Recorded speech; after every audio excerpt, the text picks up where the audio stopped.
오늘 우리에게 주신 하나님의 말씀은 구약 성경 여호수아 14장 1절에서 15절까지 말씀입니다. 말씀을 봉독하겠습니다. 이것은 이스라엘 자손이 가나안 땅에서 받은 기업 곧 제사장 엘르아살과 눈의 아들 여호수아와 이스라엘 자손 지파의 족장들이 분배한 것이니라.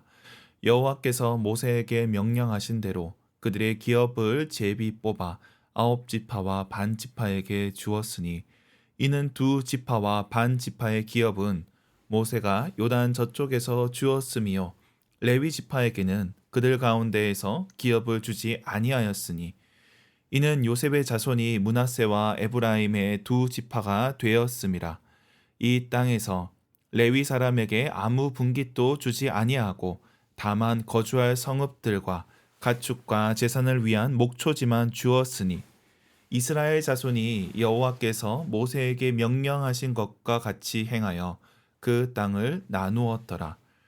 그때에 유다 자손이 길갈에 있는 여호수아에게 나아오고 그니스 사람 여분네의 아들 갈렙이 여호수아에게 말하되 여호와께서 가데스 바네아에서 나와 당신에게 대하여 하나님의 사람 모세에게 이르신 일을 당신이 아는 바라.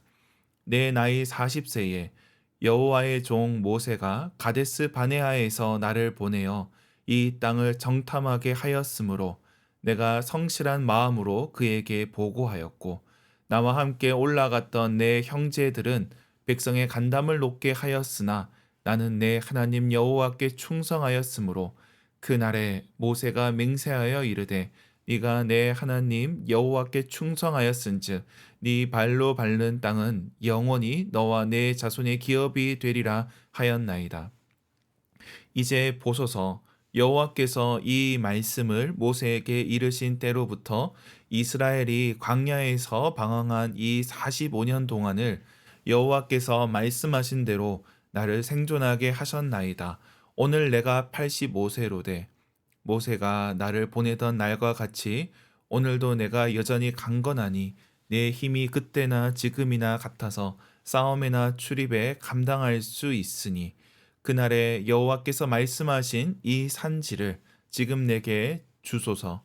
당신도 그 날에 들으셨거니와 그곳에는 아낙 사람이 있고 그 성읍들은 크고 견고할지라도 여호와께서 나와 함께 하시면 내가 여호와께서 말씀하신 대로 그들을 쫓아내리이다 하니 여호수아가 여분네의 아들 갈렙을 위하여 축복하고 헤브론을 그에게 주어 기업을 삼게 하매 헤브론이 그니스 사람 여분네의 아들 갈렙의 기업이 되어 오늘까지 이르렀으니 이는 그가 이스라엘의 하나님 여호와를 온전히 좇았음이라. 헤브론의 옛 이름은 기럇 아르바라.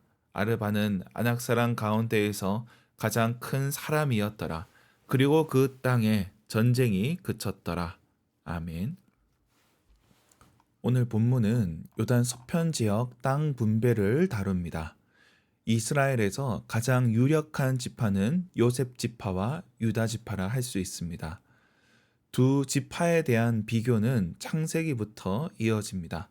그리고 후대에 북이스라엘과 남유다로 분열되기도 합니다. 그런 가운데 오늘은 그들에게 주어진 기업에 대해서 다룹니다. 오늘 본문의 1절부터 그리고 5절까지는 서편 지역 분배에 대한 개관을 다룹니다. 여기서는 전부 다 다루지 않고 특이사항만 다룹니다. 요셉 지파는 2지파가 되었다는 점과 레위 지파는 성읍과 목초지만 받았다는 것을 다룹니다. 그리고 땅을 분배하는 과정은 제비를 뽑았다는 것이 언급됩니다. 이 모든 것들은 하나님의 뜻대로 이루어졌다는 것입니다. 요셉 지파가 2몫을 받는 것도 레위 지파에 대한 내용도 제비를 통해 배분하는 것도 마찬가지입니다. 하나님의 뜻대로 하나님께서 약속하신 대로 그들이 땅을 받았습니다. 그런데 그 다음부터 유다 자손 갈렙의 이야기가 이어집니다. 갈렙은 유다 자손의 대표로 나오지만 6절에 보면 그니스 사람이라 나옵니다. 이러한 갈렙에 대해서 원래는 이스라엘 자손이 아니었지만 유다 지파가 되었다 말하는 사람도 있습니다. 이 그니스라는 말이 에돔 부족을 가리키는 말이기도 합니다. 출애굽 과정에서 여러 민족들이 함께 나왔는데 갈렙이 거기 속할 수도 있습니다. 출애굽 이후에 이방인들이 유다에 합류하는 일들이 있습니다. 라합도 그렇고 이후에 룻도 이방인이지만 유다 지파에 합류하게 됩니다. 역대상에 보면 여라무의 족속이라 나오는데 일도 이방인으로 보이는데 나중에 유다 지파에 합류합니다.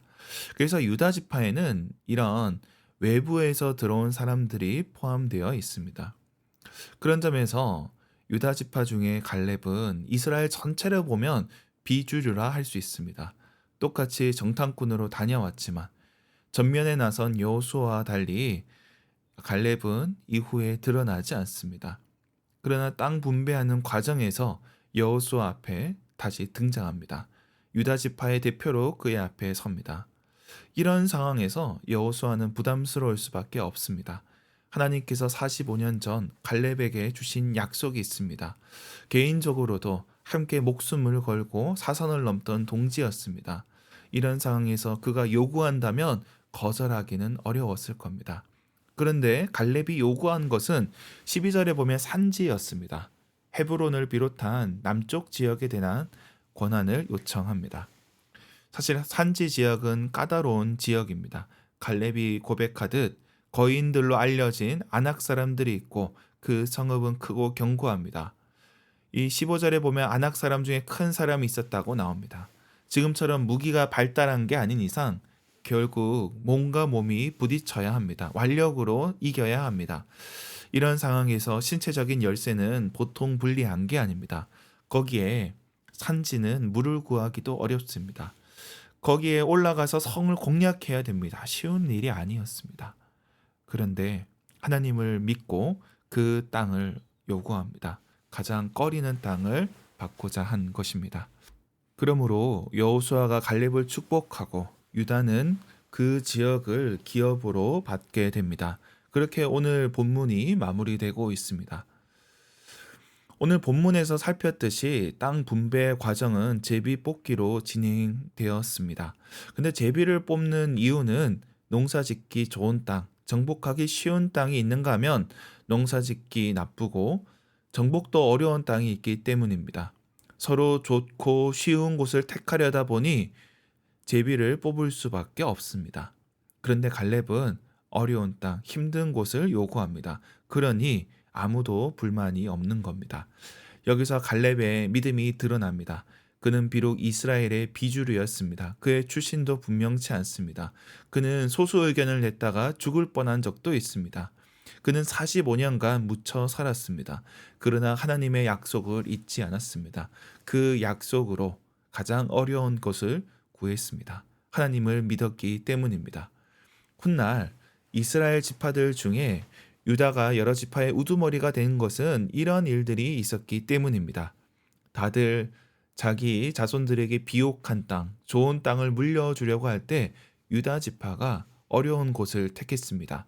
가나안 동편 지파들이 얌체같이 서둘러 땅 분배를 요구한 것과 달리 갈렙과 유다 지파는 어려운 땅을 선택했습니다. 그래서 르우벤 지파 같은 경우에는 비록 장자 지파지만 이스라엘 역사 가운데 전면에 나서지 못합니다. 그들의 선택과도 관련이 있습니다. 그러나 유다는 이후에 왕이 나오게 됩니다. 나중에 산지를 차지한 유다 지파는 든든히 자리를 잡게 됩니다. 적들의 입장에서도 산지를 쳐들어오기는 쉽지 않습니다. 유다는 산지를 중심으로 남부 지역 패권을 장악하게 됩니다. 그러나 평지를 택한 자들은 블레셋과 경쟁 관계에서 오랫동안 고생해야 했습니다. 단지파 경우에도 그렇게 정착하지 못하고 북쪽으로 옮겨가야 했습니다. 요단 동편도 마찬가지였습니다. 동쪽에서 오는 이방인들에게 수탈을 당해야 했습니다.